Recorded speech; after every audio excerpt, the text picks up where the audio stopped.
আচ্ছা, তো মেনস্ট্রুয়েশনের সমস্যা, ব্যথা যন্ত্রণা, উঠতে পারছেন না, হাঁটতে পারছেন না, কাজ করতে পারছেন না, এই নিয়ে যখন কথা হচ্ছেই তখন এই কেসটা আমার মনে হয় বলাটা খুব দরকার।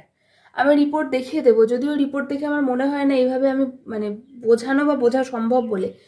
আচ্ছা, কেসটা যেটা সেটা হচ্ছে একজন বিবাহিতা মা, মানে এখনো মা, যাই হোক উনি হবার চেষ্টা করছেন।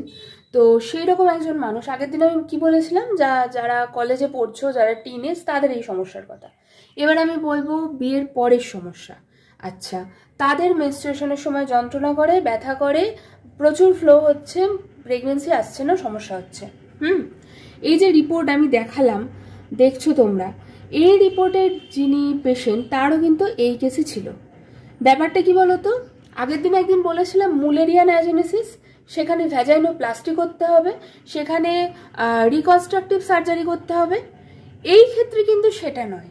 এই ক্ষেত্রে যেটা, সেটা হচ্ছে তার ফ্যালোপিয়ান টিউবটার মধ্যে না, কি বলতো, মানে তার যেখানে ইমপ্লান্টেশন হবে, যেখানে জাইগোটটা গিয়ে বসবে, বাংলা ভাষায় বলতে গেলে যেখানে বাচ্চাটা বৃদ্ধি শুরু হবে, ঠিক আছে, প্রথমে যে জায়গাটায় শুরু হবে সেই জায়গাটায় তার ব্লক ছিল। ঠিক আছে, উনি গত প্রায়, দাঁড়াও বলছি, 2019 থেকে উনি চেষ্টা করছেন। ঠিক আছে, 2019 থেকে চেষ্টা করার পর 2025 সাল এটা। ঠিক আছে, উনি এতদিন ধরে না জানি কত ওষুধ খেয়েছেন, কত হরমোনাল পিল খেয়েছেন, না জানি কি কি খেয়েছেন। তোমরা যারা এই সমস্যার মধ্যে দিয়ে ভুগছো তারা জানো এই সিচুয়েশনে কি কি হতে পারে। আমি খুব কাছ থেকে কিছু মানুষকে দেখেছি, so I can feel it. ঠিক আছে, সেই মানুষটা, সেই মায়ের, বিশ্বাস করবে না, ফ্যালোপিয়ান টিউবের ব্লক কাটতে 1 মাস লেগেছে। আমি নিজে অবাক হয়ে গেছিলাম, মানে আমি এখন বলতে গিয়ে আমার গায়ে কাঁটা দিচ্ছে। আমার মনে আছে আমি মেদিনীপুরের, ওই যে বলি না আমরা ওষুধ বানিয়ে পাঠাবো, আমি মেদিনীপুরের যে দোকান থেকে ওষুধ নিই সেই দোকানে বলেছিলাম আমাকে বানিয়ে দেবে। ঠিক আছে, মানে বানিয়ে দেবে ঠিক নয়, মানে সিল ফাইল আমি নেবো, আমি ঘরে বানাবো। ঠিক আছে, মানে আমাকে এটা এনে দেবে। মানে খুব একটা কমন ওষুধ না ওষুধটা, ঠিক আছে।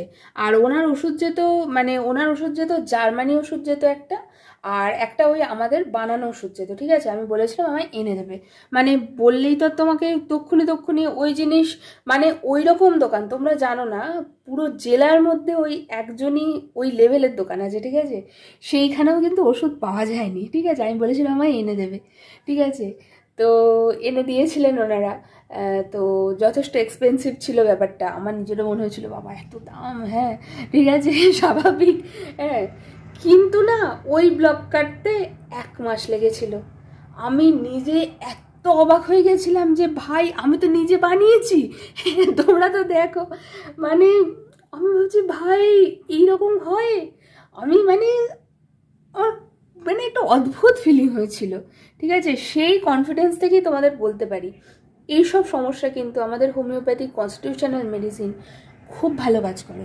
তখন আমাকে স্যার বললেন আর একজনের কথা, তারও নাকি এরকম হয়েছিল, সেটা স্যারের একদম, মানে আমি তখন হয়তো স্কুলে পড়ি সেই সময়কার কেস আর কি। স্যার বলেছিলেন যে ওনার ওরকম 1 মাসে প্রেগনেন্সি এসেছিল। এত ভাল লাগলো, আমি তোমাদের সাথে না শেয়ার করে থাকতে পারলাম না। এই কেসটা আমার শেয়ার করা উচিত, এটা আমার তো মনে হয় একটা মাইলস্টোন। ঠিক আছে, তো ঠিক আছে, তোমাদেরও কারোর যদি এরকম সমস্যা থাকে, মনে হয় এতদিন ধরে চেষ্টা করছি হচ্ছে না, হুইচ ইজ ভেরি কমন এখনকার দিনে, আর খুব প্যাথেটিক, মানে বাড়িতে বলবে, সোসাইটিতে ওই সে বলবে কি এতদিন বিয়ে গেল এখনো হচ্ছে না, খুব বাজে জিনিস, বিশ্বাস করো, আই ক্যান ফিল ইট। আমি চোখের সামনে বেশ কিছু মানুষকে এরকম সমস্যার মধ্যে দিয়ে যেতে দেখেছি, সো ব্যাপারটা মোটেই এক্সপেক্টেড না। ঠিক আছে, তো মানে আমার মনে হয় একজন মহিলা হিসাবে তোমরা আমার সাথে অবশ্যই যোগাযোগ করতে পারো। ঠিক আছে, বাই, ভালো থেকো, সুস্থ থেকো। ঠিক আছে।